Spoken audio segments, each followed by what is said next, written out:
Hi again everyone, welcome back again, happy weekend, and the altcoins update today kita mau review Ondo token. Ondo ini recently banyak di request ya sama teman-teman sekalian ya. Saya pikir ngomongin soal Ondo ini memang menarik karena dari segi price actionnya juga bagus dan bisa di follow up untuk trading jangka pendek, begitupun untuk jangka panjang. So, there's a lot of request juga dari teman-teman sekalian, dan kita sudah inform ya, kalau mungkin malam ini, hari Sabtu ya, kita bakal ada live streaming. Kita ketemu sama teman-teman di live streaming, dan mungkin ada discussion menarik ya, yang saya tadi baru banget nge-post di Twitter. And so far, ya, here's the discussion ya, yang saya pengen repost ke teman-teman sekalian ya. Lebih tepatnya sudah saya post juga sih. The real sell in May and go away. I guess that's valid teman-teman sekalian ya. And because kalau kita ngelihat pergerakannya sih, ini memiliki sebuah kondisi yang sama, dan itu sebenarnya bisa dijelaskan secara bukan teori lah, kalau kita bilang secara kebiasaan market ya, dimana ketika memasuki bulan Mei, setelah bulan Mei kecenderungan market itu mengalami pergerakan atau volume yang cenderung lebih lambat, dan faktanya adalah itu terjadi pada Bitcoin hingga hari ini. Kalau kita lihat ya, kita masih flat ya, impulsive rebound, corrective pullback lagi mungkin masih berlanjut, dan pada akhirnya back to last dip and consolidation ya, another drop, baru kemudian dia rally mungkin setelah September cut rate ya. Semua masih berhubungan teman-teman sekalian dengan FOMC, dan ya itu adalah satu kondisi yang mungkin diperlukan ya untuk saat ini. So guys, ya sebenarnya kita nggak mau bahas ini sih, tapi ini mungkin nanti kita bahas pada saat live streaming bareng ya. Dan di video ini kita mau reviewnya seputar Ondo. Jadi what is going on with Ondo ya? Sebenarnya Ondo itu saya pikir ya teman-teman, secara keseluruhan pergerakannya tuh bagus, gak ada masalah sama sekali ya. Secara struktur bisa dibilang dia oke. Kalau kamu bilang ini udah overbought, ya Fitzsiffin ya kan. Terus gue lihat juga udah mengalami divergence nih dari mungkin RSI. Mungkin kalian lihat lagi dari sisi the fact untuk MACD sendiri juga nggak ada divergence sih, malah bagus ya teman-teman sekalian ya.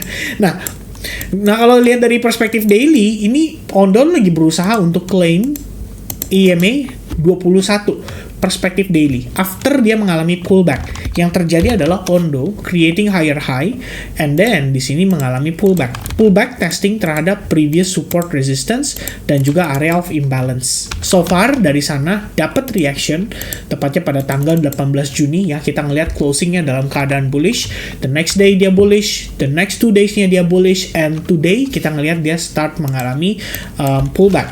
So untuk progres Ondo sendiri, kalau kita ngelihat dari perspektif time frame hourly-nya ya, the idea is Ondo itu sebenarnya sempat ngeklaim previous support resistance di sini teman-teman ya.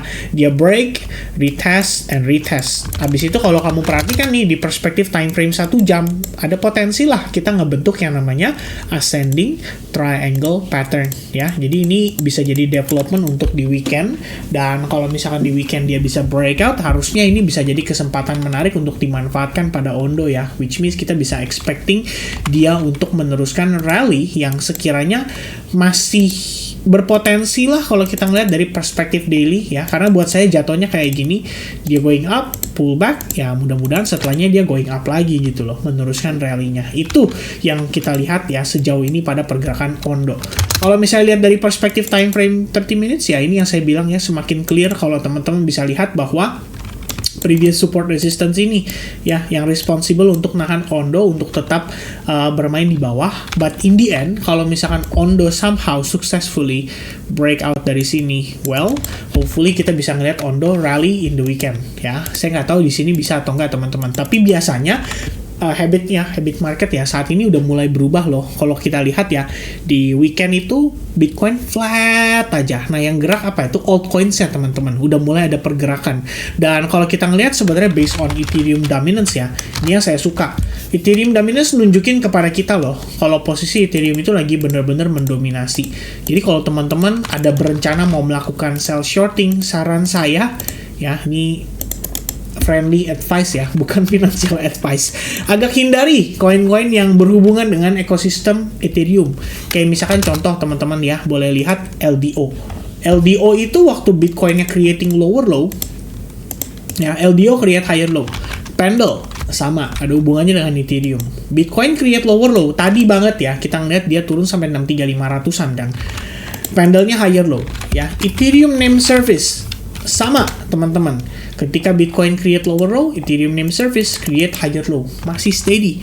Dan bahkan untuk Ethereum sendiri gitu loh, saya personally sih ada pengen melakukan transaksi ya, istilahnya untuk coba long pada si Ethereum, tapi saya lagi nunggu setup menarik, which is saat ini kelihatannya saya akan dapatkan setup menarik itu, but I don't know ya, can we execute it on weekend or not, karena Ethereum bisa dibilang market cap-nya kan gede juga, jadi butuh volume juga. Beda dengan altcoins lain yang mungkin market cap-nya nggak segede Ethereum, jadi lebih gampang geraknya kalau di weekend. Nah, kalau untuk Ethereum kayaknya masih susah nih teman-teman sekalian ya. But what I like about Ethereum, for example, kita ngelihat dia going up, pull back 62%, and then dia forming semacam ini.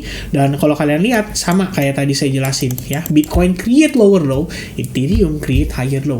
So this is a good and an ideal setup ya, yang saya pikir ditunjukkan oleh marketnya kepada kita sendiri. Jadi kita kalau misalkan teman-teman ya somehow ada rencana mau melakukan sell short, I think ideally coba untuk hindari yang berbau-bau Ethereum ya, kayak LDO tadi saya sudah bilang. Ethereum Classic saya nggak tahu sih apakah demikian ya, pergerakannya sama gitu loh. Tapi kalau kita lihat sekilas, look at that ya, sama teman-teman, higher low.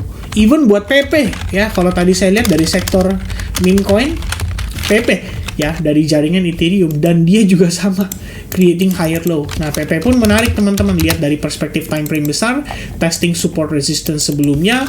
Kalau lihat dari perspektif time frame 4 jam, berpotensi membentuk inverted head and shoulders, dan masih banyak lagi ya opportunity-nya yang kira-kira bisa dimanfaatkan.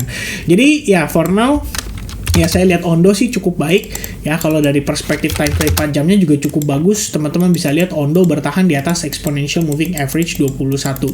Jadi somehow buat Ondo di time frame 4 jam itu seperti bagian dari break and retest ya, untuk dia persiapan rally. Mudah-mudahan valid ya, mudah-mudahan valid. Kalau valid dia breakout trendline, oke, harusnya ada kesempatan lah untuk dia rally kembali dan menguat lagi. Oke, so that's gonna be the update sekilas ya teman-teman, ngebahas tentang Ondo dan juga sebagian dari koin-koin di ekosistem Ethereum ya. Tadi kita ngeliat sekilas, maybe selengkapnya besok kita bahas pada saat live streaming.